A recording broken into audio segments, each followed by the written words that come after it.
She stood in the doorway of my childhood bedroom, holding scissors that gleamed in the afternoon light. My wedding dress hung in tatters behind her, beads scattered across the hardwood floor like fallen stars. "You don't deserve happiness," she said, her voice cold as winter rain, "and now everyone will know it." I'd love to know which corner of the globe you're watching from, and if this story speaks to you, make sure to subscribe. Tomorrow's video is one you absolutely can't miss. My name is Rebecca, and what I'm about to tell you will change how you think about family, forgiveness, and the price of silence forever. The morning started like any other Saturday in September. I was supposed to pick up my wedding dress from the seamstress, grab coffee with my maid of honor, and spend the afternoon addressing the last of our wedding invitations. Marcus and I had been engaged for 8 months. Our October wedding was just 3 weeks away. Everything was falling perfectly into place. I'd moved back into my childhood home in Riverside temporarily, while Marcus and I saved for our first house together. It seemed practical at the time, living rent-free with Mom and my younger sister Vanessa while we built our nest egg. Mom had been thrilled when I asked, saying it would be just like old times. Vanessa, 24 and still figuring out her life, had shrugged and said fine, as long as I didn't expect her to play happy family. The dress was everything I'd dreamed of since I was little.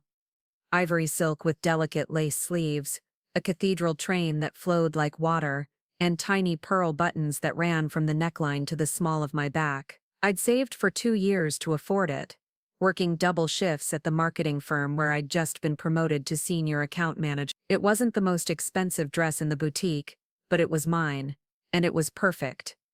I remember hanging it carefully in my old bedroom closet, the same closet where I'd once hung my prom dress and high school graduation gown. The plastic garment bag rustled as I positioned it just right, making sure the train wouldn't wrinkle.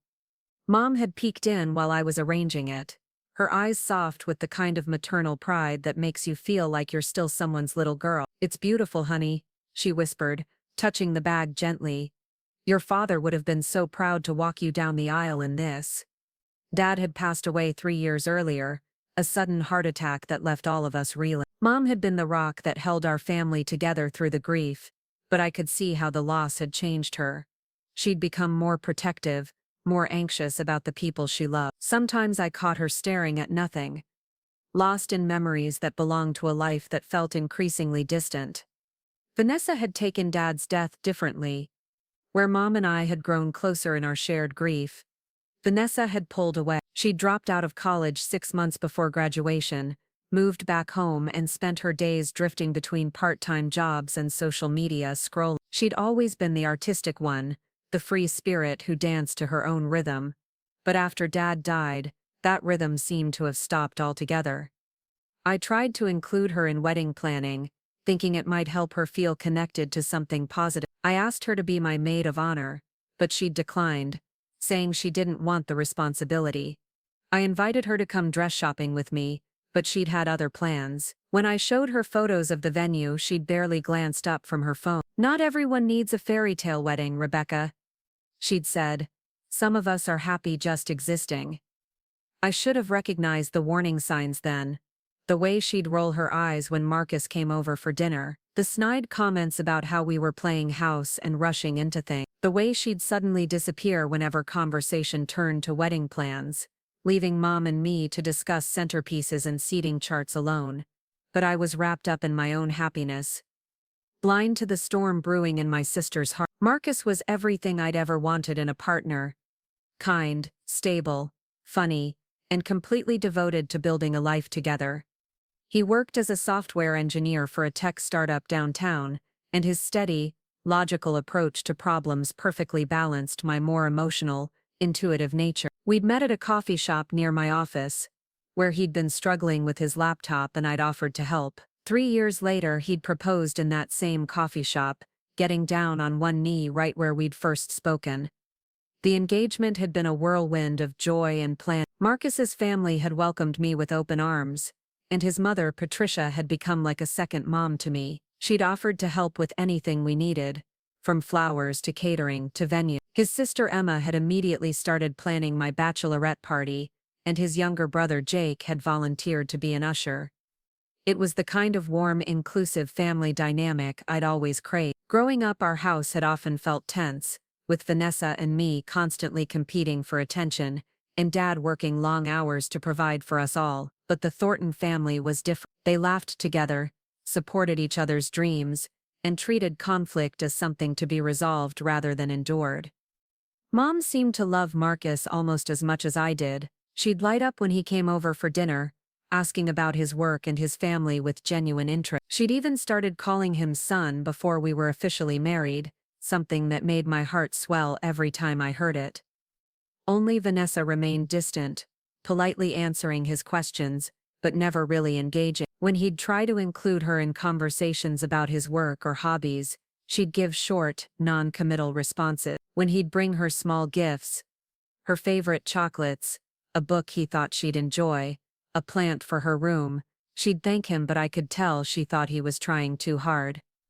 "He's not Dad," she'd said to me once, out of nowhere, while we were doing dishes after one of his visits. "I know he's not Dad," I'd replied, confused. "He's Marcus, and he's going to be my husband." She just shrugged and walked away, leaving me standing there with soap suds on my hands, and a growing unease in my chest. The morning everything changed normally enough. I'd gotten up early to go for a run, something I'd been doing to manage pre-wedding stress. When I got back, sweaty and energized, Mom was already in the kitchen making her famous blueberry pancakes, the ones she only made for special occasions. "What's the celebration?" I asked, pouring myself a glass of orange juice. "Can't a mother make pancakes for her daughter 3 weeks before her wedding?" She replied, smiling. "Besides, I thought you might be nervous about the final dress fitting today." I wasn't nervous. Exactly. But I was excited. The seamstress had called the day before to say the final alterations were complete, and I could pick up the dress any time after noon. I'd been dreaming about this moment for weeks, the moment when I'd slip into my perfect dress for the very last time before walking down the aisle. Vanessa wandered into the kitchen around 10, still in her pajamas, her dark hair messy from sleep. She looked at the pancakes with mild interest, then at me with something I couldn't quite identify. Irritation? Resentment? Or maybe just the general dissatisfaction that seemed to follow her everywhere these days. "Big day?" she asked, pouring herself coffee. "Picking up the dress," I said, unable to keep the excitement out of my voice. "Want to come with me?" She paused, cup halfway to her lips. "I have plans." "What kind of plans? Does it matter?"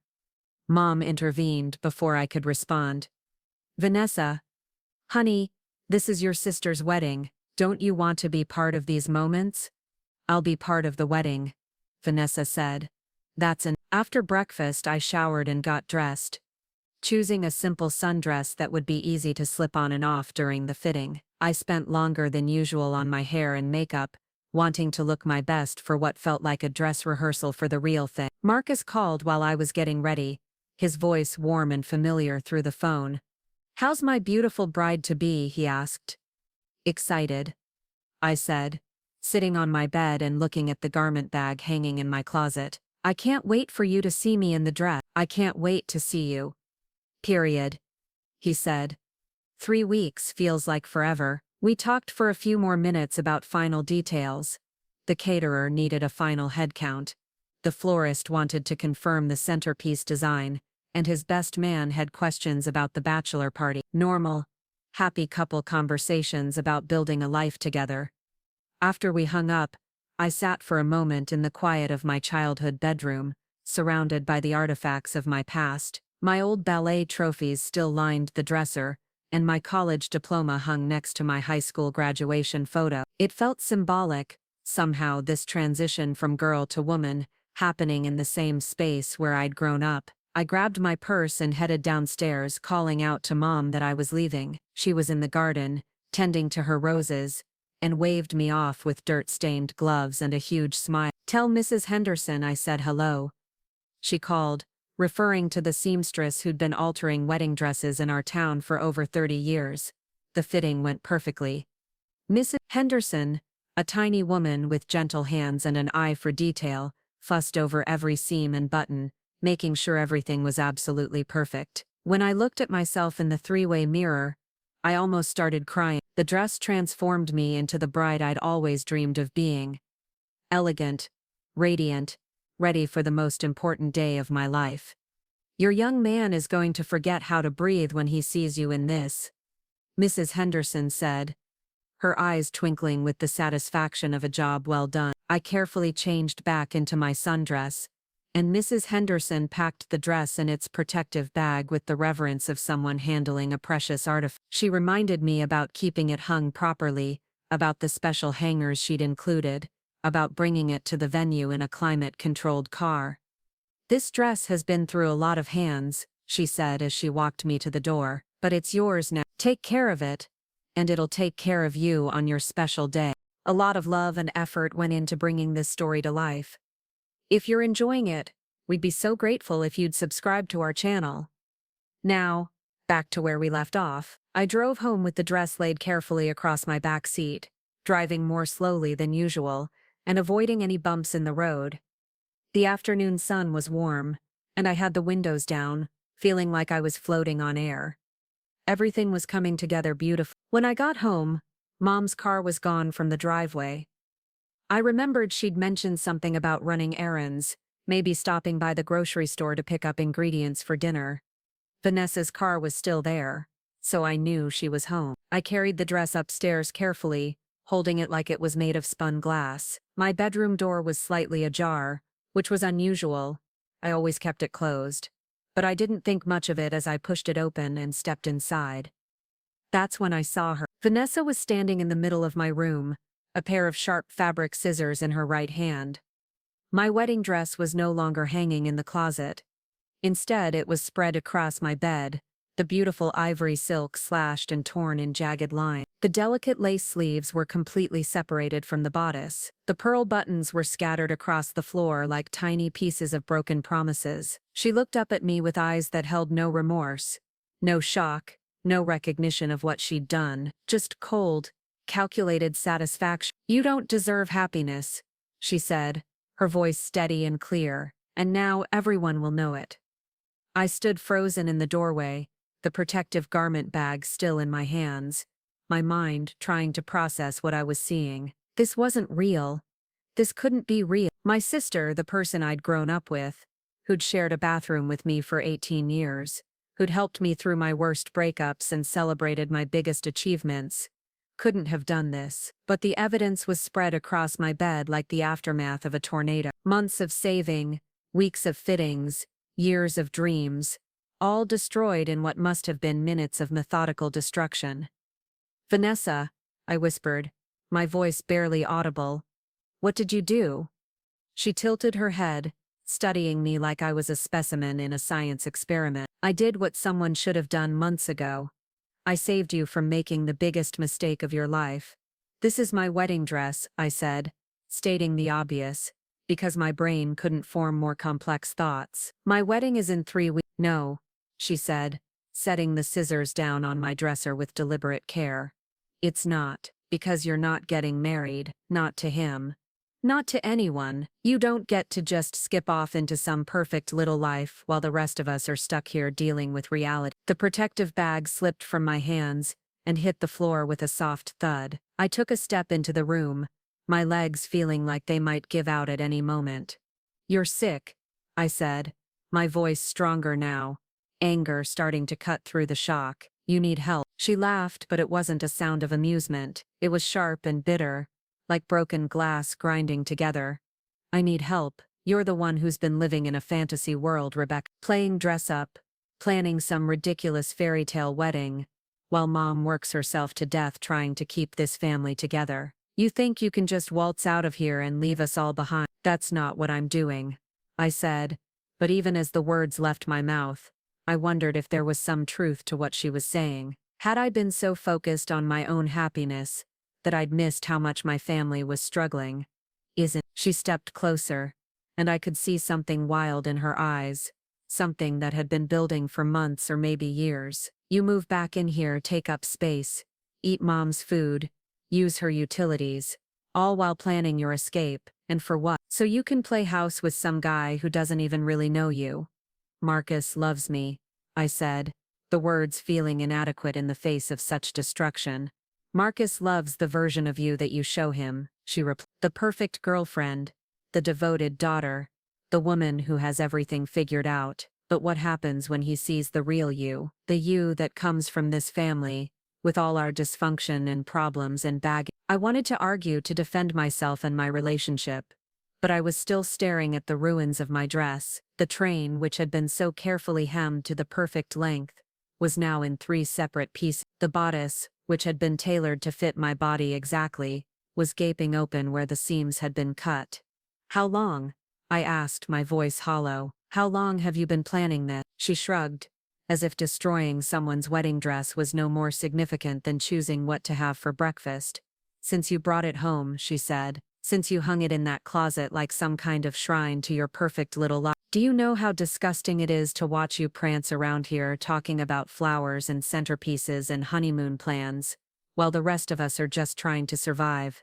You could have talked to me, I said, though I wasn't sure if that was true. When had Vanessa and I last had a real conversation? When had I last asked her how she was doing, really doing, beyond the surface-level pleasantries we'd been exchanging for months? Talk to you about what? She asked. About how you're abandoning, about how you're too good for this family now that you've got your fancy job and your perfect boyfriend, about how you're going to leave mom here all alone while you go live your dream life. I'm not abandoning anyone, I said, but the words felt weak. I'm getting married. I'm starting my own family. That's what people do. That's what selfish people do, she said. People who only care about themselves. The cruelty of her words hit me like a physical blow. I'd always known that Vanessa could be sharp-tongued when she was upset, but this was this was calculated, designed to hurt me, as deeply as possible. You destroyed my dress, I said, my voice breaking on the last word. You destroyed my wedding dress. I saved you from yourself, she replied, from making a mistake that would have ruined multiple lives. You'll thank me someday. That's when I heard Mom's car in the driveway, the sound of her key in the front door, her voice calling out that she was home. In just a few minutes she'd come upstairs to ask about the dress fitting, and she'd see what Vanessa had done. Mom's home, I said, as if Vanessa might not have heard. Good, she said. Let her see what her precious daughter is really like. Let her see how you react when things don't go your way. But I didn't react the way she expected. I didn't scream or cry or throw things. Instead, I felt something cold and hard settle in my chest, like a stone dropping into still water. I looked at my sister, really looked at her, and saw a stranger, someone who could smile while destroying something precious, someone who could call devastation salvation. Rebecca. Mom's voice came from downstairs. How did the fitting go? I didn't answer. I couldn't answer. I just stood there in the wreckage of my dreams, staring at the person who had been my sister for 27 years, wondering if I'd ever really known her at all. And in that moment, something fundamental shifted inside me. The part of me that had always tried to keep the peace, that had always made excuses for other people's behavior, that had always believed that family meant everything, that part of me went quiet. What replaced it was something I'd never felt before. Not anger, exactly, not even hatred, but a cold, clear understanding that some lines, once crossed, can never be uncrossed. Some hurts run too deep for forgiveness. Some people will destroy your happiness not because they hate you, but because they can't bear to see you have what they don't. And sometimes, the people who hurt you the most are the ones who are supposed to love you the most.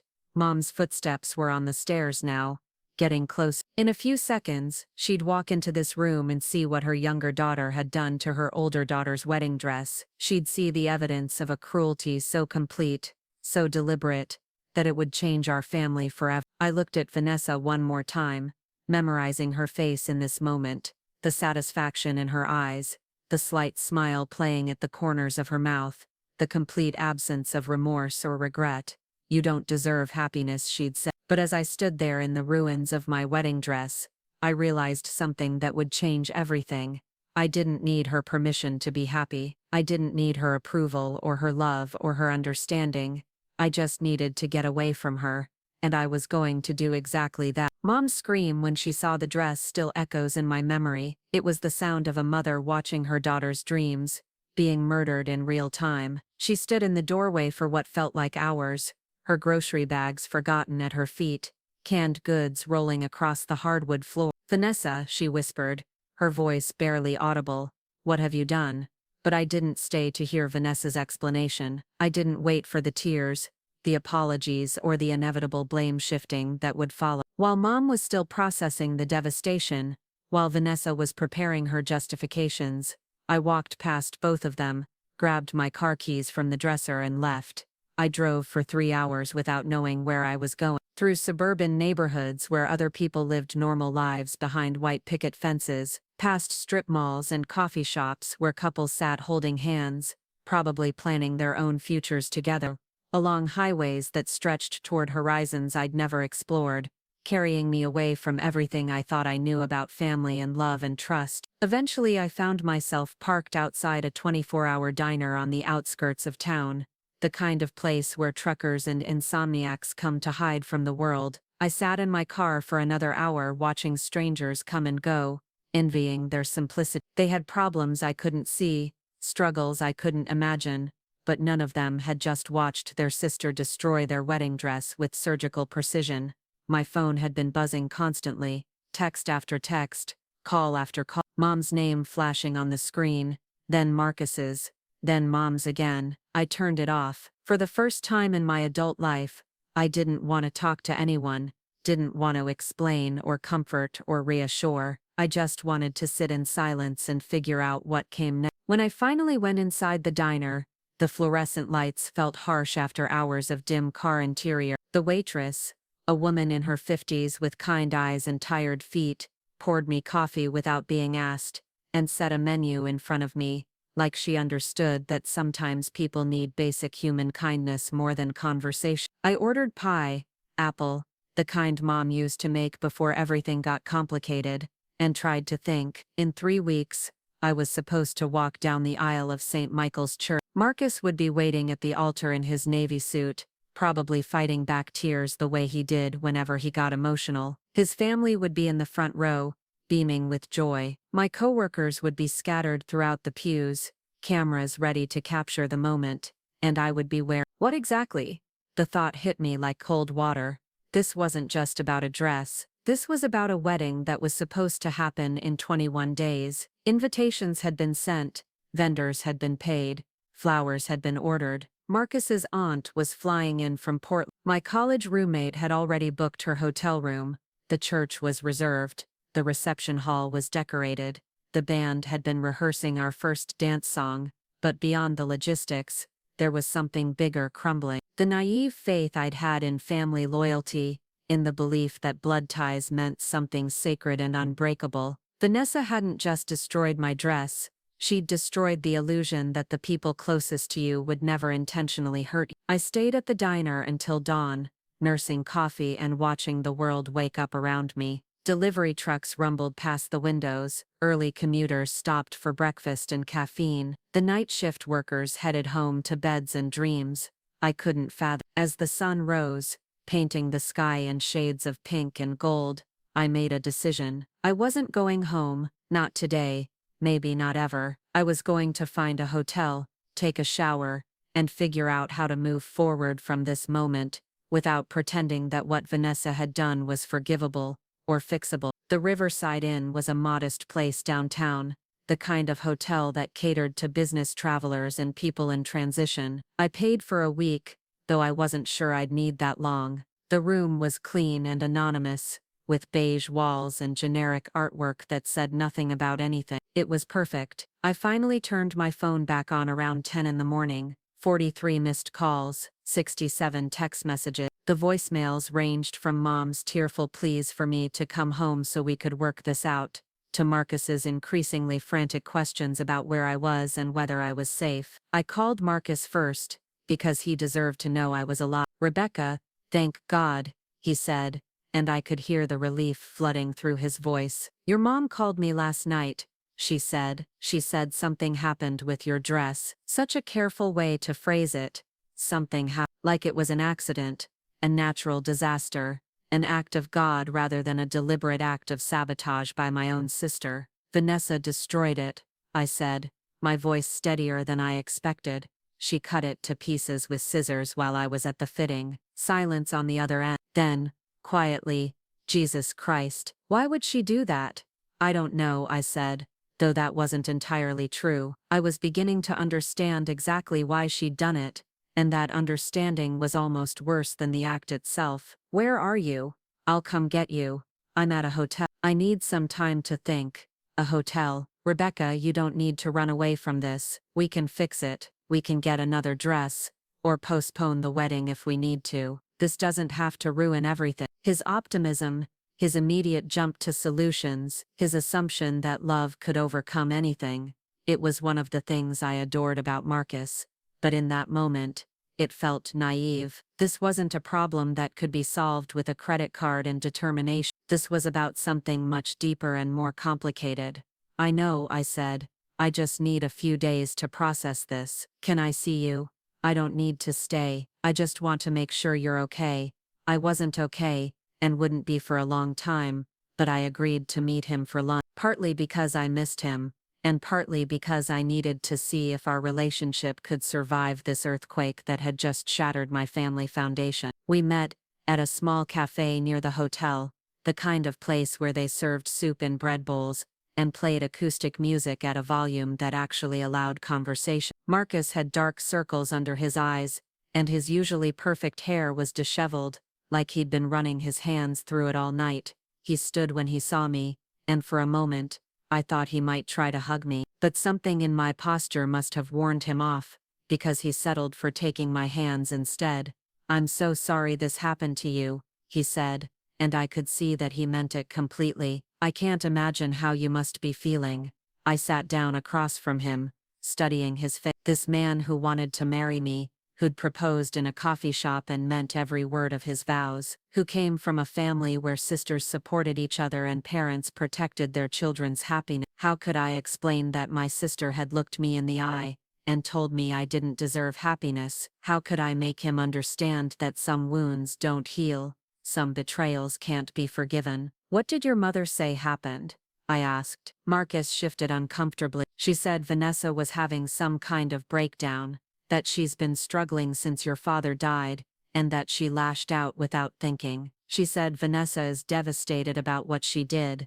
Of course that's what Mom had said. Of course she'd found a way to make Vanessa the victim in this story, someone to be pitied rather than held accountable. It was the same pattern that had been playing out for years, Vanessa acting out, Mom making excuses, and me being expected to understand and forgive because that's what good daughters do. Did she seem devastated when you talked to her?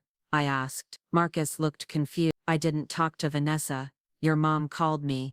Right, I said, because Vanessa isn't sorry. She's not devastated. She's probably proud of what she did. Rebecca. Marcus's voice was gentle, the tone he used when he thought I was being unreasonable. People do things they don't mean when they're in pain. Maybe if you talk to her. No, the word came out sharper than I intended.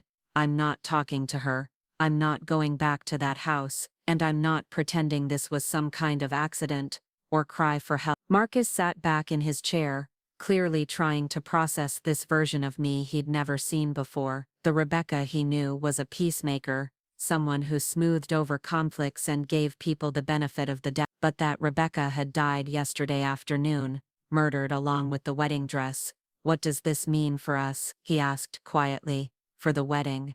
I'd been dreading this question, but I knew it was coming. I don't know, I said honestly. I need time to figure that out. The wedding is in 3 weeks, Rebecca. If we're going to postpone, we need to make decisions soon. The vendors, the guests, the church. I know, I said. I know all of that, but right now, I can't think about centerpieces and seating chart. I can't think about walking down an aisle while pretending that my family is something it's not. Marcus reached across the table, trying to take my hand, but I pulled back, not because I didn't love him, but because his touch reminded me of all the dreams that were now in question. Your family doesn't define us, he said. Vanessa's problems don't have to become our problems. But that's where he was wrong. Family doesn't just disappear because it's inconvenient or toxic. It follows you, shapes you, influences every relationship you have for the rest of your life. The question wasn't whether Vanessa's problems would affect our marriage, it was how much I was willing to let them affect it. I need some space, I said. Not from you, exactly, but from all of this, from the pressure to forgive and forget, and move on like nothing happened. Marcus was quiet for a long time, stirring sugar into coffee he wasn't drinking. Finally, he looked up at me, with eyes that were sadder than I'd ever seen them. How much space? He asked. I don't know, I said again. Maybe a lot. He nodded slowly, like he was absorbing a diagnosis he didn't want to accept. Can I ask you something? Of course. Do you still want to marry me? Not next month, not on schedule, but ever. Do you still want to build a life together? It was a fair question, and I owed him an honest answer. The problem was, I didn't know what honest looked like anymore. Yesterday, I would have said yes, without hesitation. Today, I wasn't sure I was capable of building anything with anyone. I love you, I said, which was true, but incomplete. That's not what I asked. I know. I met his eyes, hoping he could see that this wasn't about him, wasn't about us, but about something fundamental that had shifted in my understanding of who I was, and what I was capable of. Right now, I don't know if I want to marry any. I don't know if I trust myself to make that kind of decision. He absorbed this like a physical blow, but he didn't argue or try to convince me otherwise. That was Marcus, practical even in heartbreak, realistic even when reality was devastating. What should I tell people? He asked. My family, the guests, the vendors. Tell them the truth, I said. Tell them that my sister destroyed my wedding dress, and I need time to figure out what comes next. And if they ask when you'll know, tell them I'll know when I know. We sat in silence for a while, both of us processing the end of something that had felt permanent just 24 hours earlier. The cafe continued its rhythm around us, orders being taken, coffee being poured, other people's lives continuing in ways that suddenly seemed foreign and impossible. I should go, I finally said. Marcus nodded. Will you call me, just to let me know you're okay? Yeah, I said. I'll call. But as I walked back to the hotel, I wasn't sure that was true. Calling Marcus meant maintaining a connection to the life I'd been building, the future I'd been planning, and I was beginning to understand that maybe I needed to step away from all of that, at least temporarily. That evening, I did something I'd never done before in my adult life. I made a decision without consulting anyone else. I called my boss, Linda, and asked if I could work remotely for the next few weeks. Maybe longer, of course, she said, her voice warm with concern. Take whatever time you need. We can handle things here. Then I called my landlord. The apartment Marcus and I had given up when I moved back home was long gone, but he had other properties. By some miracle, he had a small studio available immediately. Nothing fancy, but it was mine, and it was far enough from Riverside that I wouldn't accidentally run into my family at the grocery store. I signed the lease over the phone, arranged for utilities to be turned on, and transferred money for the deposit, all without asking anyone's opinion or permission, all without explaining myself or justifying my choices. It felt revolutionary. That night, lying in the hotel bed that smelled like industrial-strength detergent, and other people's dreams, I made a list on hotel stationery. Not a to-do list or a pros and cons list, but a list of things I'd never questioned before yesterday. Tavin, family loyalty is more important than personal happiness. Blood ties are sacred and unbreakable. Good daughters, sacrifice for family peace. Love means forgiving the unforgivable. Other people's problems become your problems. You owe explanations for your choices. Marriage is the ultimate goal. Happiness requires other people's approval. Looking at that list, I realized how many assumptions I'd been living by without ever examining them. How many decisions I'd made, based on what other people expected, rather than what I actually wanted. Vanessa had meant to destroy my future when she took those scissors to my dress, but maybe, accidentally, she'd done something else entirely. Maybe she'd cut me free from expectations that were never mine to begin with. The next morning, I checked out of the hotel and drove to my new studio apartment. It was small and empty, and completely impersonal, with white walls and carpet that had seen better days, but it was mine. No family photos on the walls, no wedding dress hanging in the closet, no memories of who I used to be, or who I was supposed to become. I stood in the center of the empty room, and felt something I hadn't expected, relief. For the first time in months, maybe years, I didn't have to be anyone's daughter or sister or fiancée. I didn't have to manage anyone else's emotions, or live up to anyone else's expectations. I could just be Rebecca, whoever that turned out to be, and maybe, just maybe, that was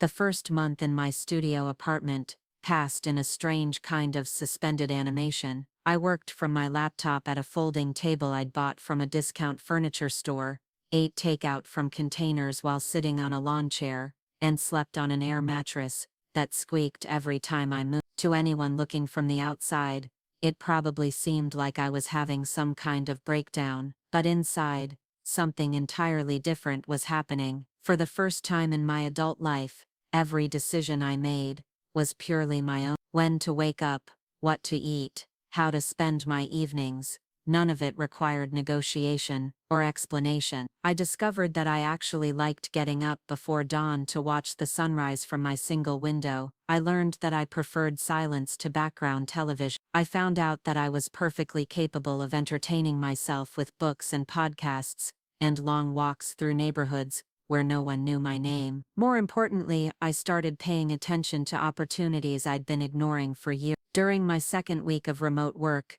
I was assigned to a project with a tech startup called Innovate Lab. They needed someone to rebrand their entire marketing approach before their Series B funding round. It was the kind of high-stakes, fast-moving project that usually went to senior partners at my firm, but Linda had specifically requested me. "You have an instinct for this," she'd said during our video call. "The way you understand what makes people tick, what motivates them to act. It's exactly what these startup founders need." The work was challenging in ways that made my brain light up. Instead of managing campaigns for established companies with predictable budgets, I was helping to craft the entire identity of a business that was still defining itself. The founders, two brilliant women named Sarah Chen and Maya Patel, had developed software that could revolutionize how small businesses managed their supply chains, but they had no idea how to explain their vision to potential investors. I spent entire days diving deep into their technology,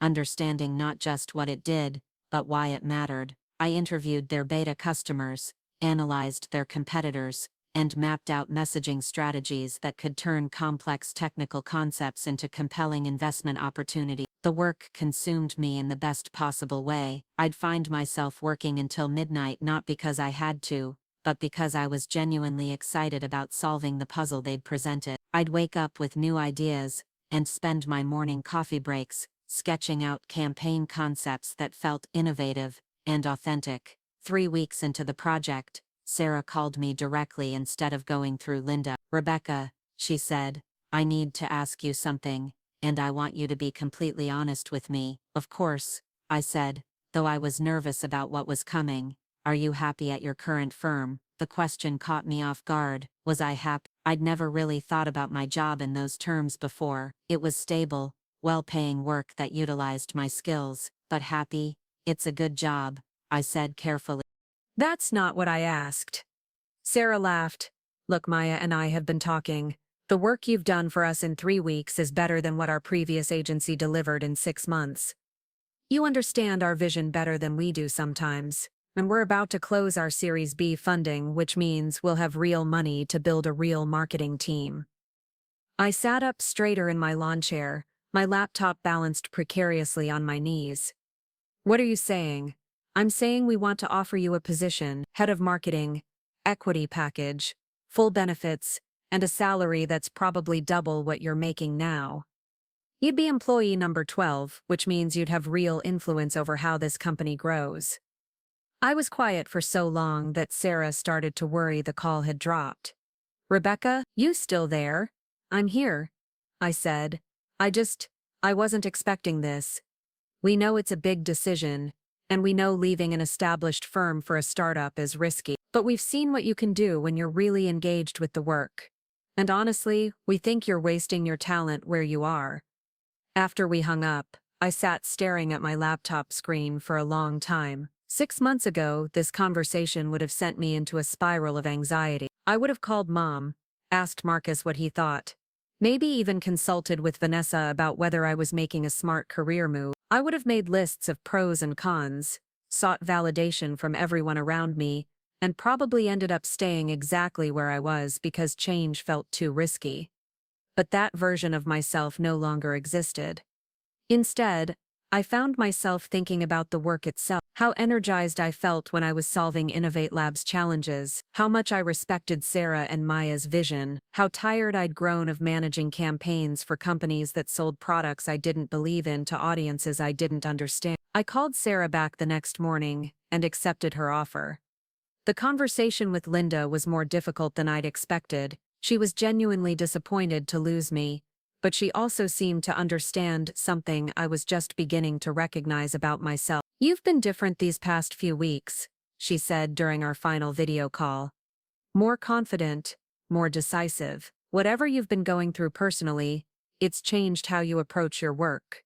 She was right, though I couldn't have articulated it at the time. The person who had tolerated Vanessa's cruelty for years, who had tried to keep everyone happy at her own expense, who had made herself small to avoid conflict, that person couldn't have negotiated a senior position at a promising startup. But the person I was becoming, the one who had walked away from her family and her fiancé and her old life without looking back, she was capable of things I'd never imagined.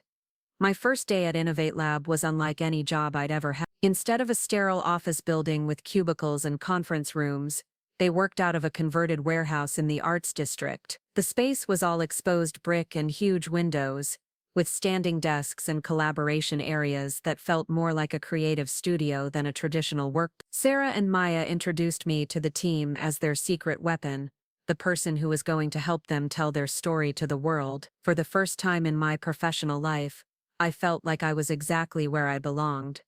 The work was intense but exhilarating. We were preparing for investor presentations that could determine the company's future, developing marketing strategies for a product that didn't quite exist yet, and trying to anticipate customer needs in a market that was constantly evolving. I threw myself into it completely. I worked late, not because I was avoiding my empty apartment, but because I was genuinely excited about what we were building. I researched industry trends during my lunch breaks, not because I had to, but because I wanted to understand our competitive landscape better than anyone else in the room. Within 2 months, we'd closed the Series B round at a valuation that exceeded everyone's expectations. The marketing materials I'd developed were credited with helping investors understand the true potential of our technology. Sarah and Maya were profiled in 3 major business publications, and each article mentioned the sophisticated messaging strategy that had helped them articulate their vision. But the real transformation was happening inside me. Every day, I was making decisions that affected the direction of an entire company. Every presentation I gave, every campaign I designed, every strategy I developed was met with respect and enthusiasm from people whose opinions I valued. I was learning that I was much more capable than I'd ever allowed myself to believe. During my 3rd month at Innovate Lab, I did something that would have been unthinkable 6 months earlier. I bought myself a house, not an apartment, not a condo, but a 1920s craftsman bungalow in a neighborhood that was equal parts historic charm and emerging artistic community. It had hardwood floors that creaked when you walked across them, built-in bookshelves that begged to be filled, and a front porch perfect for morning coffee and evening wine. The down payment came from stock options that had vested from my previous job, combined with savings I'd accumulated while living in my studio apartment. I'd been prepared to rent for years while I figured out my life, but when I saw the house during a random weekend drive, I knew it was meant to be mine. The buying process was surprisingly smooth. No one questioned my income or employment history. The mortgage broker was impressed with my debt-to-income ratio and my credit score. The inspection revealed minor issues that were easily negotiated. Within 6 weeks of seeing the house for the first time, I was holding keys to my first real home. I didn't tell anyone. Not Marcus, who I'd been texting occasionally but hadn't seen in person since our lunch at the cafe. Not Linda, who I still considered a mentor and friend. Certainly not my family, who had been sending increasingly desperate messages that I'd been systematically ignoring. The decision to keep my new life private wasn't born from secrecy or shame. It was born from a newfound understanding that not every milestone needed to be shared, not every achievement required external validation. The house was mine because I'd earned it, not because anyone else approved of my choice to buy it. Moving day was a Saturday in November, crisp and clear with the kind of autumn light that makes everything look like a paint. I hired movers for my few pieces of furniture, but I carried the important things myself: my laptop, my books, the coffee mug I'd bought during my first week of living alone. As I walked through the empty rooms planning where everything would go, I felt something I'd never experienced before: complete ownership of my own life. Every choice that had led me to this moment had been mine. Every risk I'd taken, every bridge I'd burned, every comfortable assumption I'd discarded, all of it had brought me here, to this house, to this career, to this version of myself that I actually loved. That evening, I sat on my new front porch with a bottle of wine and my laptop, responding to work emails and watching my neighbors walk their dogs. The elderly woman next door, Mrs. Rodriguez, came over to introduce herself and welcome me to the neighborhood. "It's so nice to see young people investing in this area," she said, settling into the chair beside mine like we'd been friends for years. "Are you married? Planning to start a family?" A year ago, those questions would have sent me into elaborate explanations about my relationship status and future plans. Now I just smiled and said, "Just me for now. I'm still figuring things out." "Smart girl," she said, nodding approvingly. "Take your time, build your own foundation first. Everything else will follow when it's supposed to." That night, lying in my actual bed in my actual bedroom, in my actual house, I realized something profound. I was happy, not the desperate, grasping happiness that depends on other people's approval or external circumstances aligning perfectly, but the quiet, sustainable happiness that comes from knowing you're capable of taking care of yourself. My phone, which I'd left charging in the kitchen, buzzed occasionally with messages I didn't feel compelled to answer immediately. Marcus checking in, Mom asking if I was coming home for Thanksgiving, work emails that could wait until Monday. For the first time in months, I thought about Vanessa and the afternoon she'd destroyed my wedding dress. In some twisted way, I was almost grateful to her, not for the pain she'd caused or the dreams she'd shattered, but for forcing me to discover what I was capable of when I stopped trying to be who everyone else wanted me to be. The girl who had hung that dress so carefully in her childhood closet, who had planned a wedding to please other people, who had made herself small to keep peace in her family, that girl never would have had the courage to take a job at a startup, buy a house on her own, or build a life that belonged entirely to her. But the woman I was becoming, she was capable of things that would have seemed impossible just months before, and the best part was, no one knew about any of it yet. They still thought of me as the Rebecca who had fled her family home in tears, the one who had put her wedding on indefinite hold, the daughter and sister who had disappeared rather than face her problems. They had no idea who I was becoming in the silence they'd forced upon me, but they were about to find out. The revelation came on a Tuesday morning in December, exactly 4 months after Vanessa had destroyed my wedding dress. I was sitting in my home office, reviewing quarterly marketing reports for Innovate Lab, when my phone started buzzing with notifications I couldn't ignore. The first was a screenshot from my college friend Jennifer, sent with 3 fire emojis and the message, "When were you going to tell me about this?" The screenshot was from the business section of the Seattle Tribune. The headline read, "Local Startup Innovate Lab closes 15 mil all of Series B round led by venture capital powerhouse, Meridian Partner." Below it was a photo from our investor celebration dinner, Sarah, Maya and me raising champagne glasses, all 3 of us beaming with the kind of joy that comes from turning an impossible dream into measurable success. But it wasn't just that we'd made the news. The article specifically mentioned me by name.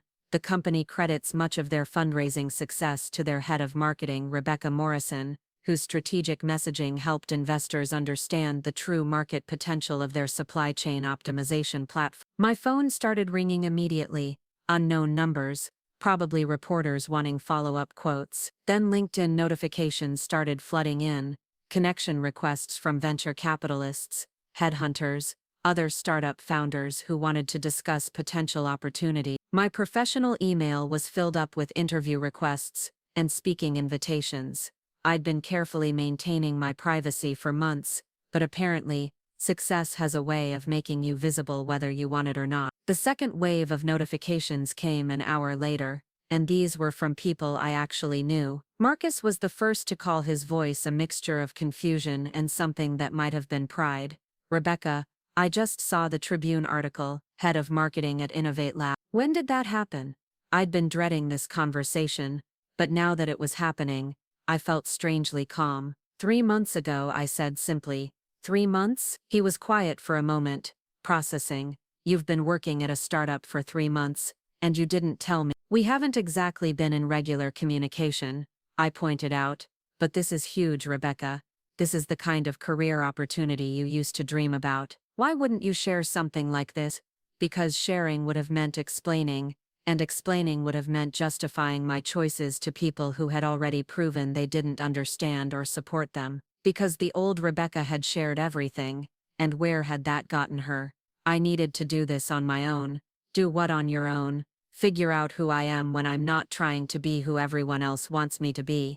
Marcus was quiet again, and I could hear him trying to process this version of me that he'd never encountered before. The Rebecca he'd proposed to would have called him immediately after the job interview, seeking his opinion and reassurance. She would have needed his approval to feel good about her decision. "Are you happy?" he asked finally. "Yes," I said, and realized it was the first time I'd answered that question with complete honesty in years. "I'm really happy." "Good," he said, and I could hear genuine warmth in his voice. "You deserve to be happy." After we hung up, I made myself a cup of coffee and sat on my front porch, watching December rain create patterns on the windows of my house. My house, that I'd bought with money I'd earned at a job I'd chosen, in a neighborhood I'd discovered during solitary weekend drives. The third wave of calls started around noon, and these were the ones I'd been expecting since the moment I saw that newspaper article. Mom called first, her voice tight with emotion I couldn't quite identify. Hurt, anger, bewilderment. "Rebecca, honey, Miss Patterson from down the street just called me. She said she saw you in the newspaper, something about a job at a startup." Mrs. Patterson, who had probably known me since I was in diapers, who had watched me grow up in the house Mom still lived in. Of course she would see the article and call immediately. "It's true," I said, "but I don't understand. When did you get this job? How long have you been working there? The article makes it sound like you're some kind of executive." "I am some kind of executive. I am some kind of executive," I said quietly. "I'm their head of marketing." The silence stretched between us like a chasm. I could hear Mom breathing, could picture her sitting at the kitchen table where we'd shared thousands of meals, trying to reconcile the daughter she thought she knew with the stranger in the newspaper. "Why didn't you tell us?" she asked finally. Such a simple question with such a complicated answer. "Because you chose Vanessa over me. Because you made excuses for behavior that was inexcusable. Because I needed to learn who I was when I wasn't trying to keep everyone else happy. Because I needed to do it without commentary," I said instead. "Commentary? Rebecca, we're your family. We want to celebrate your successes. Do you?" I asked. "Because when I brought Marcus home for dinner, Vanessa spent the evening making snide comments, and you told me she was just being playful. When I got promoted at my old firm, the conversation lasted 5 minutes before you changed the subject to Vanessa's latest crisis. When I tried to share my excitement about wedding planning, I was told I was being unrealistic and should lower my expectations." "That's not fair, isn't it?" I interrupted. "Something I never would have done 6 months earlier. When was the last time you asked me about my dreams? Not my plans or my problems, but my actual dreams." Another silence, longer this time. "Can you come home?" she asked finally, "so we can talk about this properly." "No," I said, "but you're welcome to visit me. I have a house now." I heard her sharp intake of breath. "A house?" "A house," I confirmed. "I bought it 2 months ago. It's in the Riverside Arts District, about 20 minutes from where you live." "You bought a house?" She repeated it like she was testing the words for meaning. "By yourself?" "By myself." "How did you?" "I mean the down payment alone. I saved money while I was living in my studio apartment, and I had stock options from my previous job that vested, plus my new salary is significantly higher than what I was making before. I could hear her trying to process this information, trying to fit it into her understanding of who I was supposed to be. The Rebecca she knew lived paycheck to paycheck, saved for months to buy a wedding dress, moved back home to save money for her future with Marcus. I don't understand how all of this happened so quickly, she said. It didn't happen quickly, I replied. I've been building this life for 4 months, you just weren't paying attention. After Mom hung up, promising to call back later after she'd had time to think, I knew it was only a matter of time before Vanessa reached out. The question was whether she would call or text, whether she would try to diminish my success or claim credit for motivating my transformation. She chose text, and she chose diminishment. Saw the article. Guess destroying your dress was the best thing that ever happened to you. You're welcome. I stared at that message for a long time, feeling something crystallize inside me. Even now, even faced with evidence that I had built something meaningful and successful, Vanessa couldn't offer genuine congratulations or acknowledgement of my accomplishment. She had to make it about her, had to find a way to position herself as the architect of my success rather than the person who had tried to destroy my happiness. I didn't respond, not because I couldn't think of what to say, but because I finally understood that some people don't deserve access to your energy, even the energy it takes to argue with them. Instead, I called Sarah and Maya to discuss the media attention and what it meant for our company's visibility. We talked strategy and next steps, about leveraging this moment to attract top talent and position ourselves for our next funding round. We talked about success like people who had earned it, who understood its value and weren't afraid to own it. That evening, I poured myself a glass of wine and sat in my living room, surrounded by furniture I'd chosen, and books I'd collected, and artwork I'd bought because it made me happy. My laptop was open to congratulatory emails from industry contacts, speaking invitations from marketing conferences, and job inquiries from companies who had read about my work at Innovate Lab. For the first time since the newspaper article had been published, I allowed myself to fully feel the magnitude of what I'd accomplished. Not just the job or the house or the financial security, but the complete reconstruction of my identity. The transformation from someone who needed permission to someone who took ownership, from someone who apologized for her ambitions to someone who pursued them unapologetically. My phone buzzed with another call from an unknown number. This time I answered, Rebecca Morrison. This is David Kim, from TechCrunch. I'm working on a feature about successful marketing executives at emerging startups, and your name came up multiple times during my research. Would you be interested in speaking with me about your career trajectory and your work at Innovate Lab? The publication that every startup founder dreamed of being featured in, the platform that could legitimately change the trajectory of a company or a career. I'd be interested, I said, and meant it completely.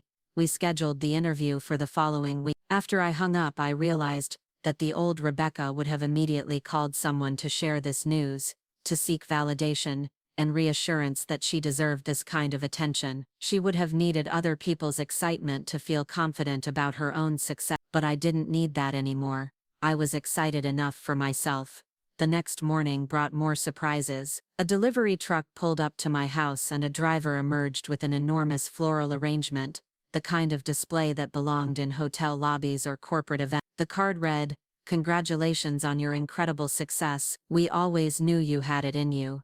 Patricia, Emma, and Jake Thornton, Marcus's family, the people who would have been my in-laws if I'd gone through with the wedding, who had treated me like a daughter even when their own son wasn't sure what to do with my transformation."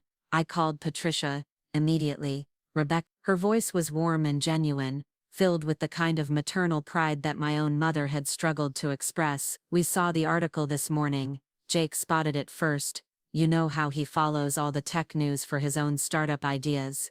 Thank you for the flowers." They're beautiful. They're the least we could do. We're so proud of you, honey. This is exactly the kind of thing we always hoped you'd achieve, even though Marcus and I aren't together anymore, especially because of that, she said without hesitation. Don't get me wrong.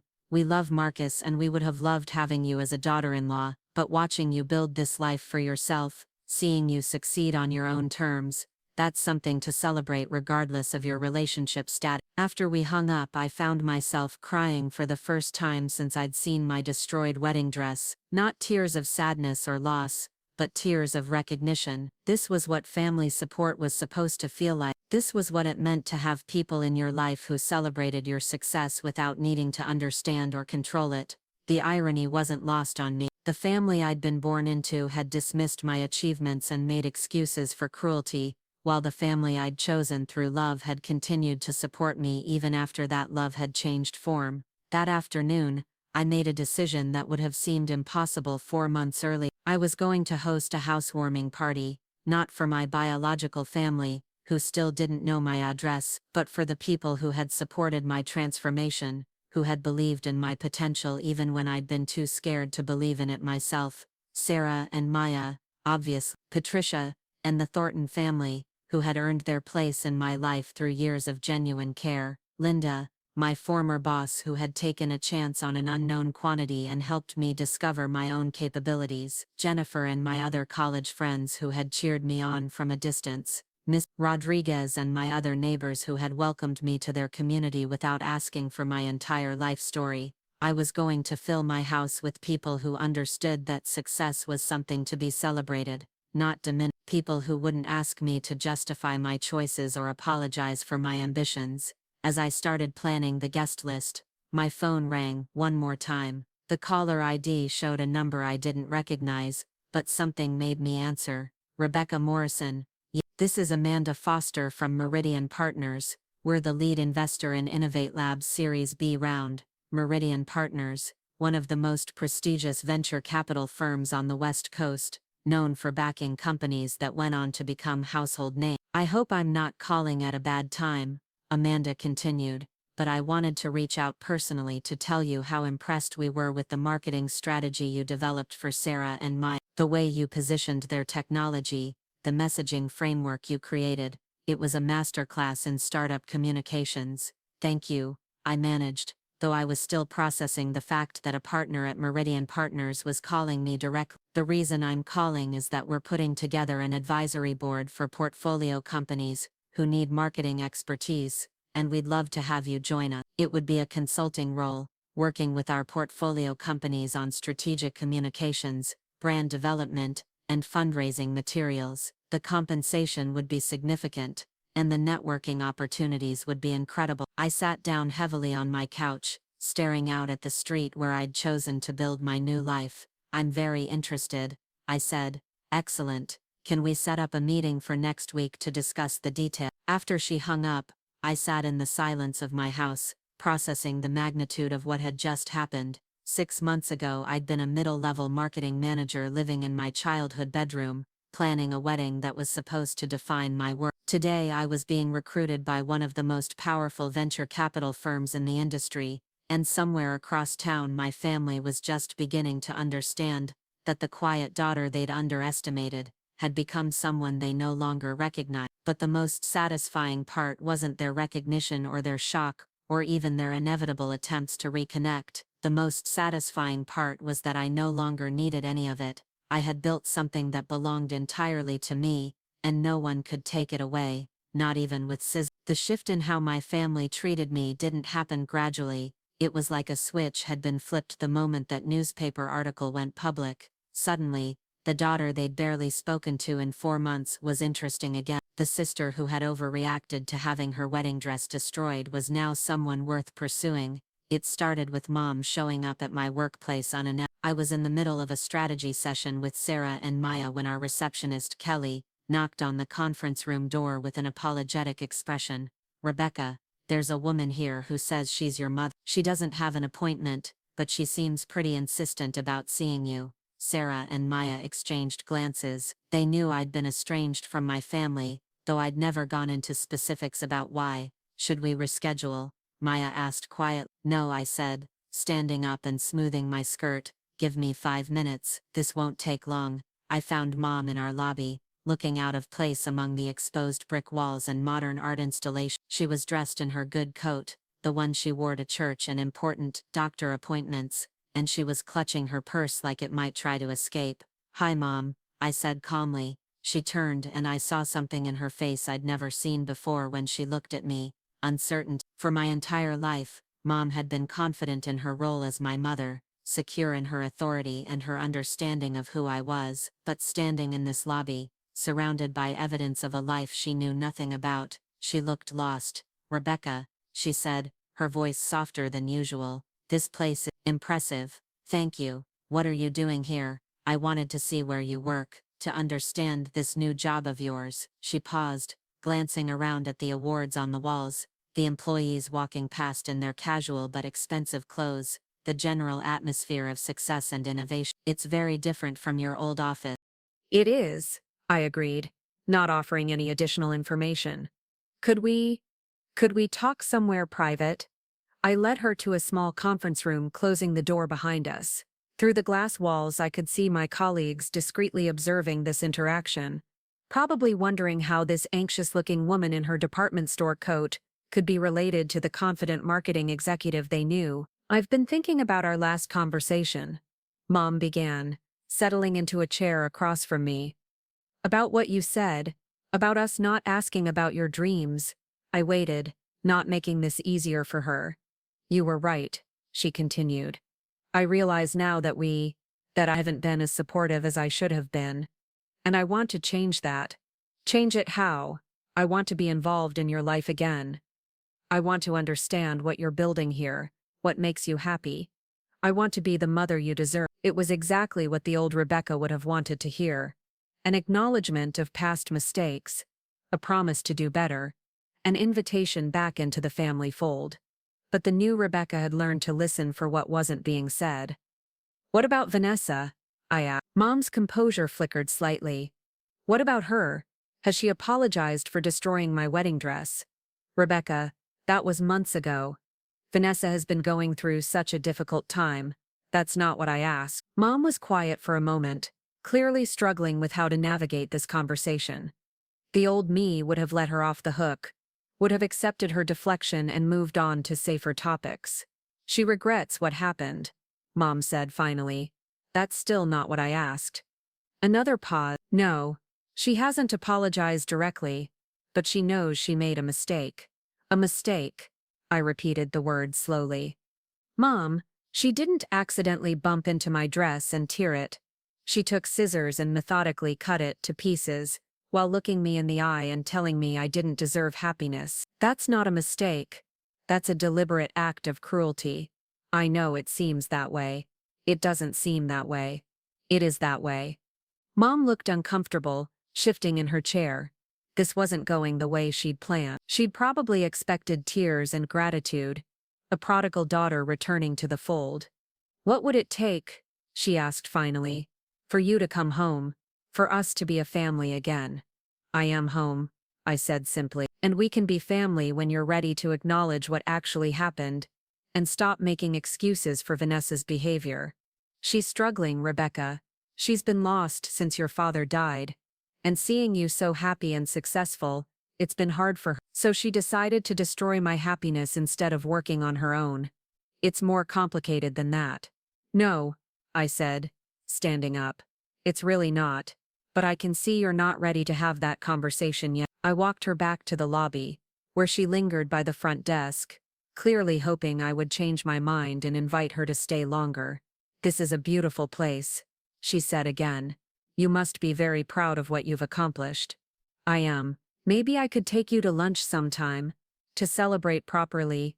"Maybe," I said, though we both knew I didn't mean it. After she left, Sarah appeared at my elbow. "Everything okay?" she asked. "It will be," I said. "Just some family dynamics I'm still working through." "Want to talk about it?" I appreciated the offer, but I also recognized it for what it was, an opportunity to be seen as a victim, to gain sympathy and support by sharing my story of family betrayal. The old Rebecca would have taken it, would have found comfort in being understood and validated. But I'd learned something important over the past few months. Your power doesn't come from other people understanding your pain. It comes from your ability to move forward, despite it. "Thanks, but I'm good," I said. "Should we finish planning the Q1 campaign?" The next overture came from an unexpected source, My cousin Diana, Vanessa's best friend since childhood, and someone I hadn't spoken to since the wedding dress incident. She texted me on a Thursday evening while I was reviewing applications for a new junior marketing position at Innovate Lab. "Hey Rebecca, saw your article in the Tribune. So amazing. Could we grab coffee this weekend? I would love to catch up." Diana had never wanted to grab coffee with me before. In all the years I'd known her, our interactions had been limited to polite small talk at family gatherings, and the occasional like on social media posts. She was Vanessa's friend, Vanessa's confidant, and usually treated me like an annoying little sister even though I was old. But now I am interested. Now I was worth her time. I agreed to meet her, partly out of curiosity and partly because I wanted to see how far my family was willing to go in their attempts to reconnect. We met at a trendy cafe in downtown, the kind of place that served $12 lattes and had a waiting list for weekend brunch. Diana arrived 15 minutes late, apologetic and breathless, carrying shopping bags from expensive stores. Sorry, she said, sliding into the seat across from me. "I was at that new boutique on 5th Street. Have you been? Their stuff is gorgeous but so pricey. I probably shouldn't have bought anything, but you know how it is." I didn't know how it was actually. I'd learned to be selective about my purchases, to invest in quality pieces rather than impulse buys, but I didn't correct her. "So," she said, once she'd ordered her complicated coffee drink, "tell me everything.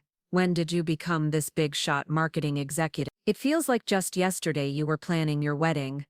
"It's been an interesting few months," I said carefully. "I bet. Vanessa mentioned you'd gotten a new job, but she didn't say it was anything this major. Head of marketing at a startup that just raised $15 million. That's incredible." Vanessa mentioned it. I asked, curious about what version of events my sister was sharing. "Well, you know how she is. She doesn't always have all the details." Diana laughed, but there was something forced about it. "She's been going through a tough time lately. I think she feels really bad about what happened with your dress." There it was, the real reason for this coffee date. Diana was here as Vanessa's emissary, testing the waters to see if enough time had passed for forgiveness and reconciliation. "Does she?" I asked. "Oh, absolutely. She knows she overreacted. We all do crazy things when we're grieving, right? And your dad's death hit her so hard. My dad died 3 years ago," I pointed out. "Right. But grief doesn't have a timeline. You know, some people process it differently, and Vanessa has always been sensitive." Sensitive. That was the word my family used to excuse Vanessa's behavior, the catch-all explanation for why she was allowed to hurt people without consequences. She wasn't cruel or selfish or deliberately destructive, she was just sensitive. "How is she doing now?" I asked, genuinely curious. "Better, I think. She's been seeing a therapist, working on herself. She really wants to talk to you, but she's afraid you'll just hang up on her." "Why would she think that?" Diana looked uncomfortable. "Well, you haven't exactly been responding to attempts to reach out." "What attempt?" "She sent you that text after the article came out, and she tried calling a few times before that." I remembered the text. "Guess destroying your dress was the best thing that ever happened to you. You're welcome." If that was Vanessa's idea of reaching out, her definition of the phrase was very different from mine. "Diana," I said gently, "what did Vanessa tell you about why we're not speaking?" "She said you guys had a fight about the wedding dress, and that you'd been distant ever since. She knows she shouldn't have touched it, but she was trying to help you see that maybe you were rushing into marriage." I stared at her, processing this revised version of events. In Vanessa's telling, she'd been a concerned sister trying to save me from a mistake, not someone who had deliberately destroyed something precious while telling me I didn't deserve happiness. "That's an interesting interpretation," I said. "Look, I know families are complicated, and I know you've been busy building this amazing new life, but Vanessa is really struggling without you. She misses her sister. Does she miss me? Or does she miss having someone to treat badly?" Diana's face fell. "That's not fair, Rebecca. Vanessa loves you. She's always looked up to you." When has Vanessa ever looked up to me? All the time. She talks about how smart you are, how successful you've always been. She feels like she can never measure up to you. This was news to me. For as long as I could remember, Vanessa had been the star of our family, the artistic one, the free spirit, the daughter who was excused from expectations because she was too creative for conventional success. I'd been the responsible one, the one who was supposed to have everything figured out while she found herself. If she feels that way, I said carefully, then why did she destroy my wedding dress? Because she was scared of losing you completely. She thought if you got married and moved away, she'd never see you again. So she decided to make sure I wouldn't get married at all. She wasn't thinking clearly, she was just scared and acting out. I finished my coffee and signaled for the check. This conversation had served its purpose. I now understood exactly how my family was planning to approach the reconciliation. They would rewrite history, minimize Vanessa's actions, and appeal to my sense of family loyalty to bring me back into the fold. Diana, I said as I stood to leave, I appreciate you reaching out, but if Vanessa wants to talk to me, she can do it herself, without intermediaries, without revised versions of what happened, and with a genuine apology for what she actually did. But what if she's too scared to call? Then, I guess she's not as sorry as you think she is. The third approach came 2 weeks later, and it was the most transparent of all. I was hosting my housewarming party, the one I'd planned for people who actually supported my success. The house was full of laughter and conversation. Sarah and Maya were charming everyone with stories about our early startup days, and Patricia Thornton was helping me arrange food in the kitchen like the surrogate mother she'd become. That's when Vanessa showed up. I saw her through the front window first, standing on my porch in a designer coat I'd never seen before, her hair freshly styled and her makeup perfect. She looked like she was dressed for a job interview or a first date, not a surprise visit to the sister she'd estranged. She rang the doorbell while I was in the middle of introducing Maya to one of my new neighbors. The party noise dimmed slightly as people noticed my pause, the way my face changed when I looked toward the door. "Do you want me to get that?" Sarah asked quietly. "No," I said. "I'll handle it." I opened the door to find Vanessa holding a bottle of expensive champagne and wearing a smile that didn't reach her eyes. "Hi, Rebecca," she said, her voice bright and artificial. "I hope I'm not interrupting anything important." Behind me, I could feel the party continuing, but I knew some of my guests were watching this interaction with curiosity. None of them knew the full story of why my sister and I were estranged, but they could sense the tension radiating from both of us. "What are you doing here, Vanessa?" "I wanted to congratulate you on your success, and to see your new house." She gestured to the champagne. "I brought a housewarming gift." "How did you get my address?" "Mom had it. She visited your office, remember?" "Of course." Mom's reconnaissance mission had been about more than just seeing where I worked. She'd been gathering intelligence for the family's rehabilitation campaign. "This isn't a good time," I said. "I can see that. You're having a party." Vanessa looked past me into the house, taking in the successful, well-dressed people holding wine glasses and engaging in animated conversation. "It looks lovely. Very sophisticated." There was something in her tone that I recognized from childhood, the subtle condescension that had always preceded her worst behavior. She was cataloging everything she saw, filing it away for future use. "Rebecca," Patricia appeared at my shoulder, her protective instincts clearly activated. "Is everything all right?" "Everything's fine," I said, not taking my eyes off Vanessa. "This is my sister Vanessa. She was just leaving, actually," Vanessa said, her smile becoming sharper. "I was hoping we could talk privately. I have some things I'd like to say to you." "You can say them right here.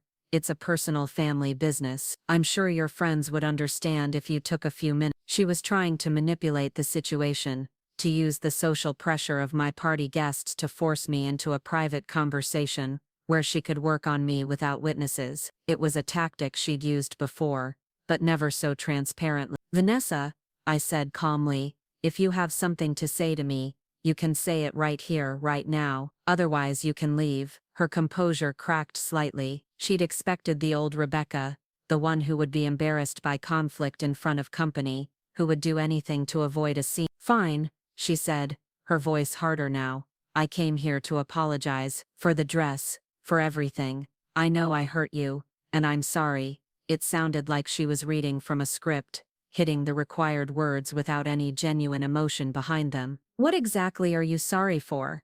I asked. For overreacting," for damaging your dress, for not handling my feelings better. What feelings? About you getting married, about feeling left behind.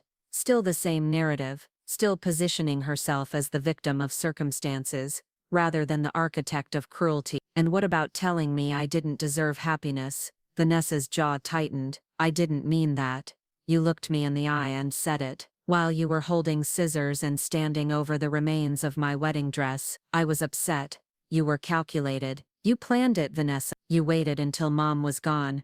You got the scissors, and you methodically destroyed something you knew was precious to me. Then you told me I didn't deserve happiness. That wasn't an emotional outburst. That was deliberate. By now my party had gone completely quiet. Every conversation had stopped. Every guest was watching this confrontation unfold in my foyer. I should have been embarrassed, should have been mortified to have family drama playing out in front of people I respected. Instead, I felt powerful. For the first time in my life I was calling Vanessa out publicly, not allowing her to hide behind euphemisms and excuses. Look, she said, glancing nervously at our audience, maybe we could continue this conversation somewhere else. No, I said. You wanted to have this conversation at my party in front of my friends, so let's have it. Are you actually sorry for what you did?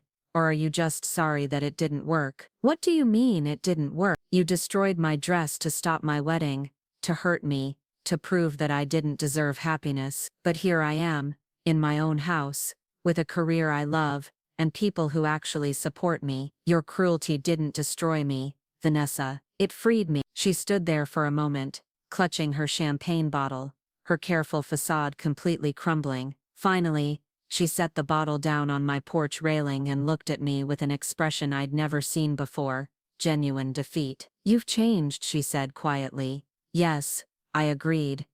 This isn't how our family works. No, I said. This is how our family worked. This is how it works now. She turned and walked back to her car without another word, leaving the champagne bottle sitting on my porch like evidence of her failed mission. I closed the door and turned back to my party, where everyone was staring at me with expressions ranging from concern to admiration. Well, said Mrs. Rodriguez, raising her wine glass, that was better than cable television. The room erupted in laughter, and just like that, the tension was broken. Conversations resumed, the music came back up, and my housewarming party continued as if my sister hadn't just attempted to crash it with fake apologies and manipulative tactics.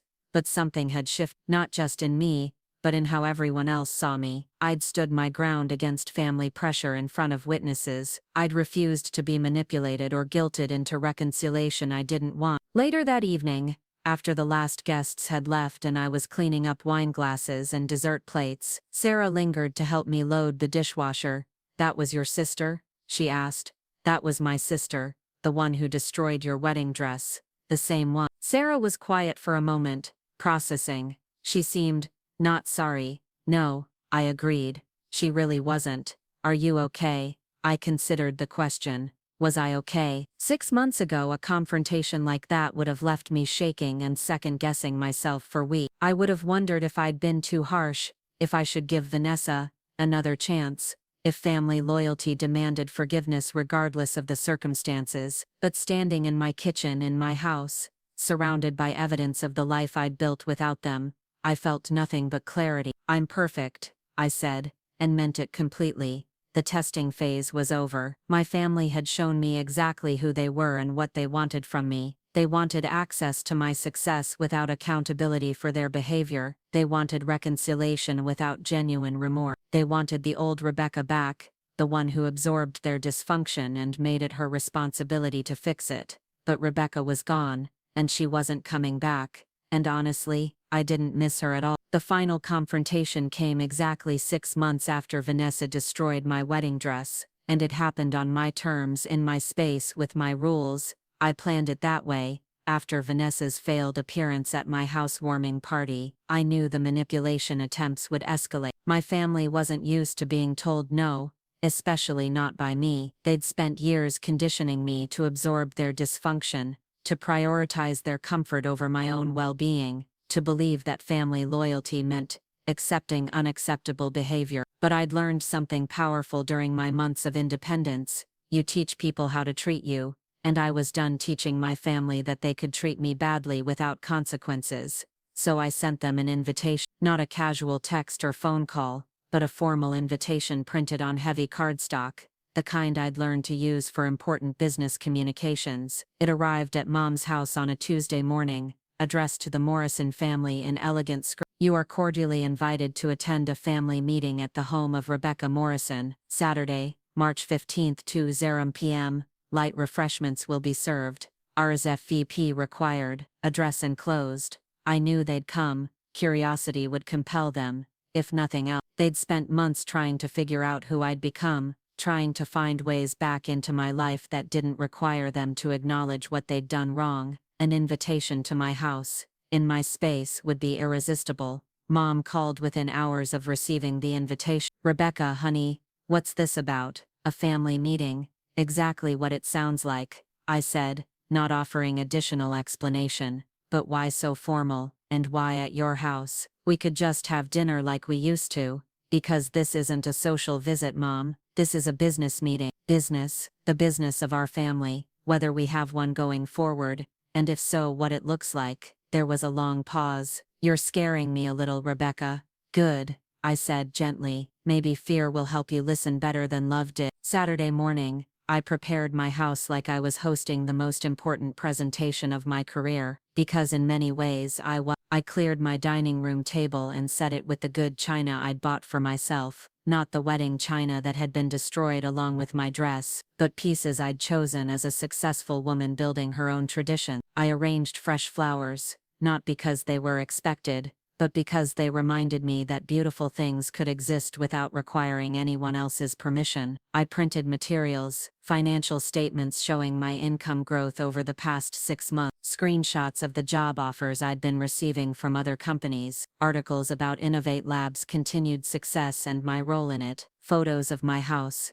my new life, the community I'd built with people who actually supported me. This wasn't about bragging, this was about establishing facts. For too long my family had operated on assumptions about who I was, and what I was capable of. Today we were going to deal with reality. They arrived at exactly 2:00 p.m. Mom first, carrying a casserole dish like this was a potluck instead of a reckoning. Then Vanessa, 15 minutes late as always, wearing dark sunglasses even though we were indoors and looking like she'd rather be anywhere else. I greeted them at the door, wearing a black blazer and my most confident smile. Thank you for coming, I said, as if they were clients attending a business presentation. Please, have a seat at the dining table. Mom looked around the house with the same wonder she'd shown during her workplace visit, taking in the furniture I'd chosen, the art I'd collected, the evidence of a life she knew nothing about. Rebecca, this place is just beautiful, she said. You've done such a wonderful job decorating. Thank you. Please, sit down. Vanessa slumped into her chair like a teenager forced to attend a family therapy session, her sunglasses still on, her body language radiating resentment. Can we just get this over with, she said. I have plans later. Of course, I said calmly. I know your time is valuable. I took my seat at the head of the table, opened the folder I'd prepared, and looked at both of them with the same professional demeanor I used in board meetings. I called this meeting because I think it's time we had an honest conversation about our family dynamic and what, if anything, we want to build going forward. Mom shifted uncomfortably. Honey, this feels very formal. It is formal, I agreed, because informal conversations haven't worked. For years we've been operating under assumptions and expectations that have never been explicitly discussed. Today we're going to make everything explicit. I opened my folder and pulled out the first document. Let's start with some facts. 6 months ago, Vanessa deliberately destroyed my wedding dress and told me I didn't deserve happiness. When I removed myself from that toxic situation, none of you attempted to check on my well-being or offer support. Instead, you waited until my professional success became public, and then you began reaching out. That's not fair. Mom started. I'm not finished, I said, my voice firm but calm. I'm going to present all the facts first, and then we'll discuss them. I pulled out the next document.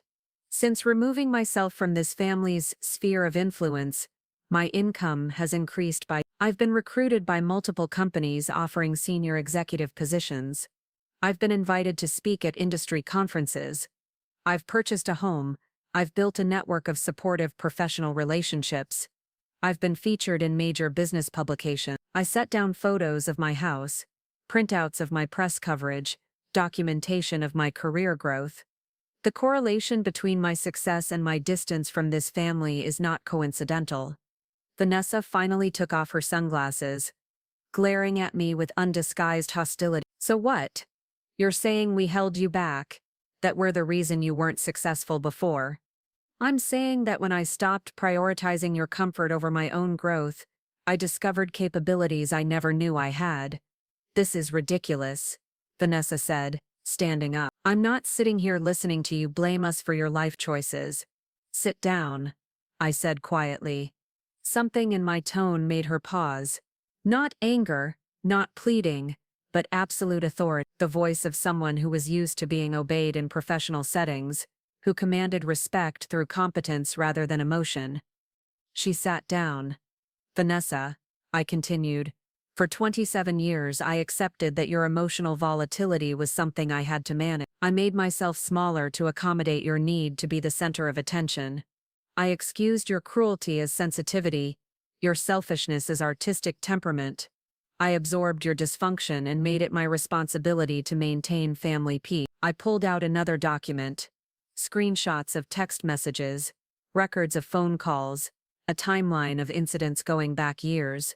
But when I examine our relationship objectively, I see a pattern of emotional abuse that I was conditioned to accept as normal family dynamics.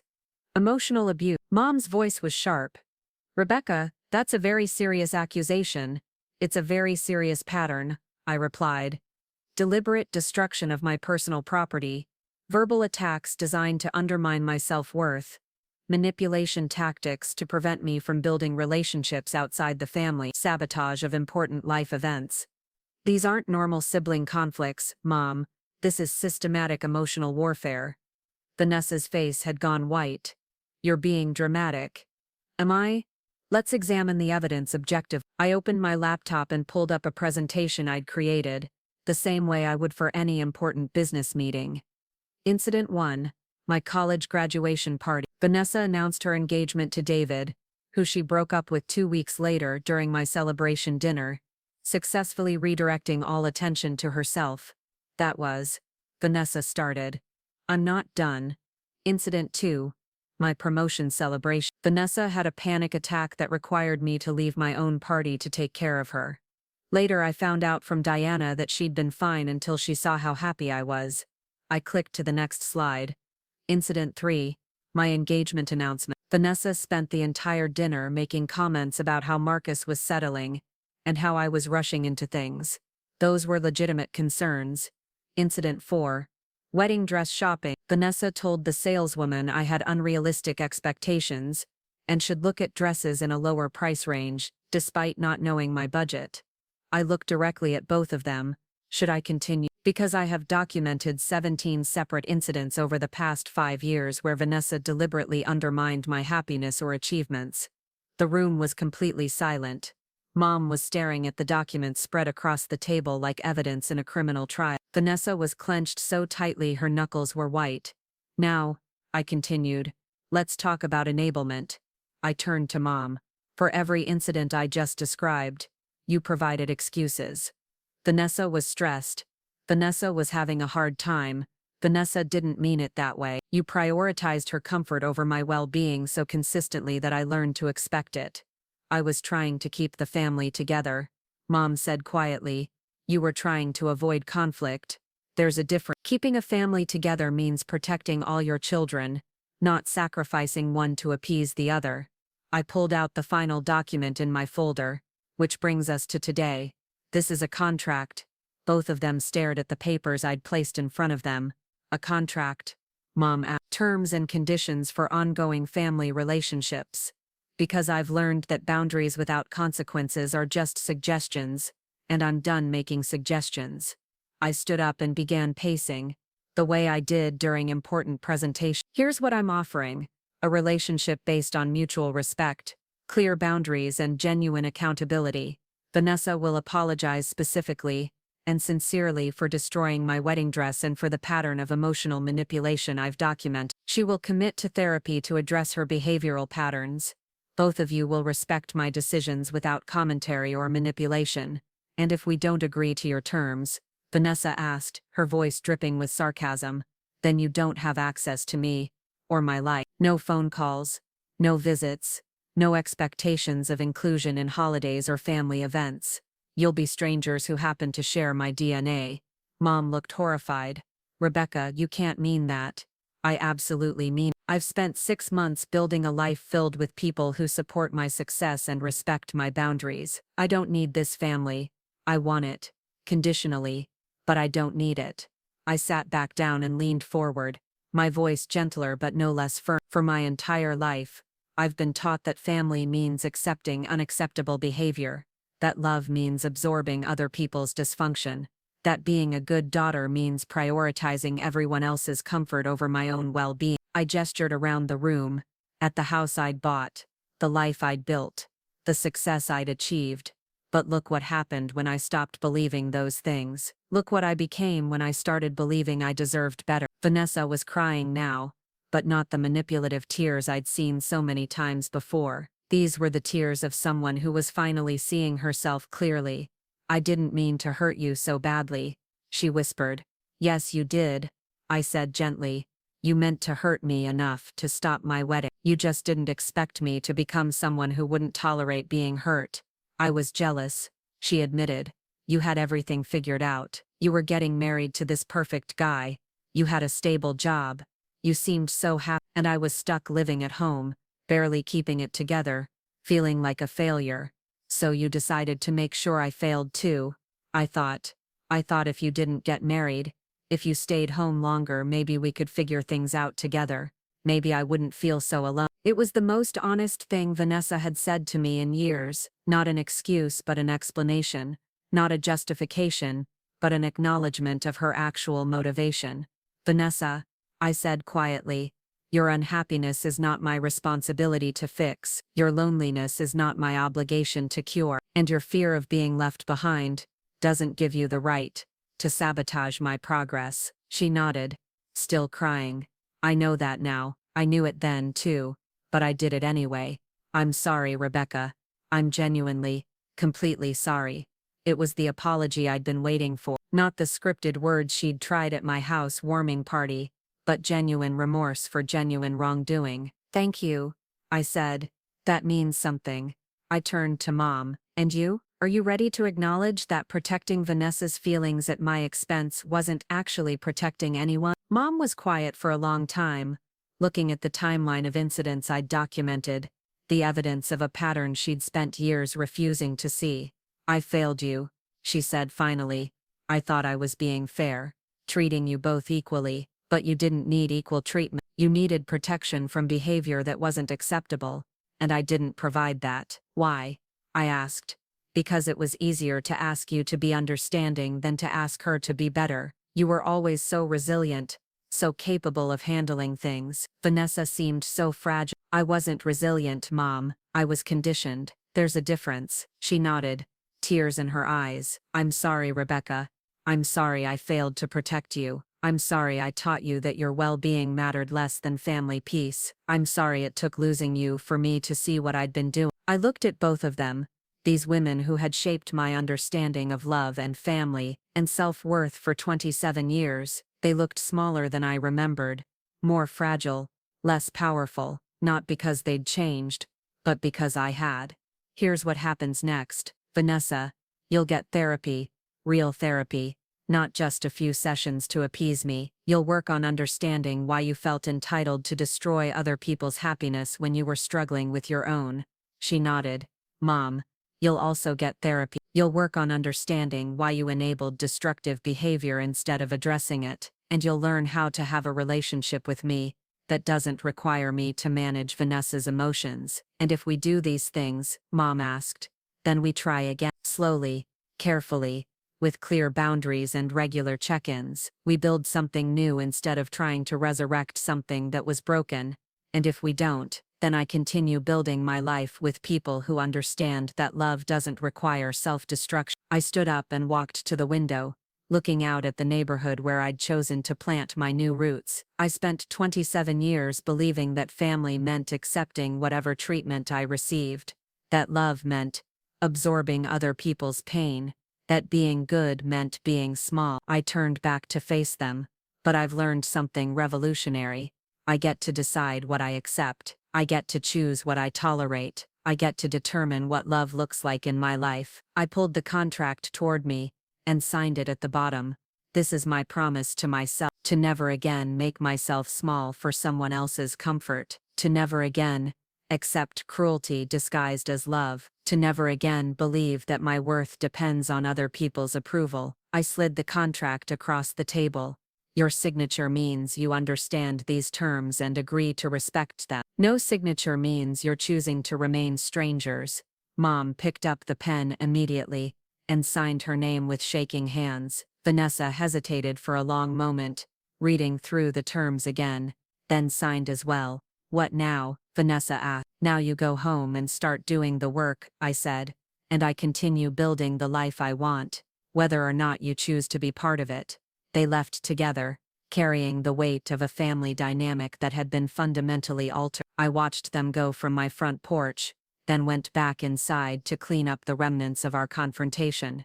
As I cleared the table, I found myself thinking about the wedding dress that had started all of this, the beautiful gown that was supposed to represent the beginning of my perfect life, destroyed by someone who couldn't bear to see me happy.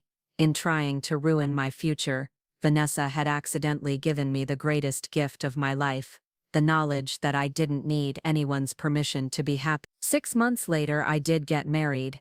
Not to Marcus, though we'd eventually found our way to a friendship based on genuine respect rather than romantic obligation, and not in the dress that had been destroyed, though I'd kept a few pieces of the lace as a reminder of where my transformation had begun. I married myself, not literally, though the ceremony was real enough. Sarah and Maya were there, along with Patricia and the Thornton family, Miss Rodriguez, and my other chosen family members. We gathered in my backyard on a Sunday afternoon in September, exactly 1 year after Vanessa had taken scissors to my wedding dress.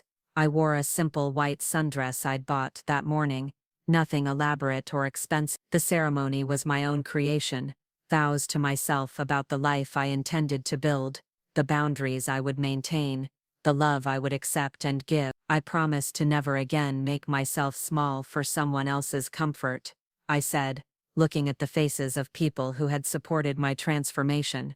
I promised to choose relationships that celebrate my growth rather than requiring my diminishment. I promised to build a life so full of genuine love and support that toxic behavior has no room to take root. Patricia cried during my vows, the same way she would have if I'd been marrying her son. Sarah and Maya recorded the whole thing on their phones. Miss Rodriguez brought homemade champagne cake. Mom and Vanessa weren't there. They were both in therapy, working on themselves, learning how to be the kind of people who could participate in healthy relationships. We'd had coffee a few times, carefully structured interactions that felt like first dates with strangers who happened to know my childhood stories. It was progress, but it was slow and conditional, and nothing like the unconditional family love I'd once believed I needed. And that was okay. Better than okay, actually, because I'd learned that the most important relationship you can have is with yourself, and mine was finally healthy. As the sun set over my backyard celebration, as my chosen family laughed and shared stories and toasted my commitment to my own well-being, I thought about the woman I'd been a year ago, the one who hung wedding dresses in childhood closets, and believed that other people's approval determined her worth. She was gone, and I didn't miss her. In her place was someone stronger, wiser, more capable than I'd ever imagined possible. Someone who knew the difference between love and control, between family and dysfunction, between sacrifice and self-destruction. Someone who understood that the best revenge against people who try to destroy your happiness isn't anger or retaliation. It's building a life so beautiful, so fulfilling, so completely your own, that their opinion of it becomes irrelevant. And sometimes, if you're very lucky, they learn to build better lives for themselves too. But whether they do or don't, you'll be fine. Because you finally learned the most important lesson of all. You don't need anyone's permission to be happy. You just need the courage to claim it for yourself. Looking for more? We've got 2 amazing stories ready for you right on screen. If this one touched you, these are absolutely worth your time. Click to watch them now. And hey, subscribe and hit that bell to never miss our latest upload.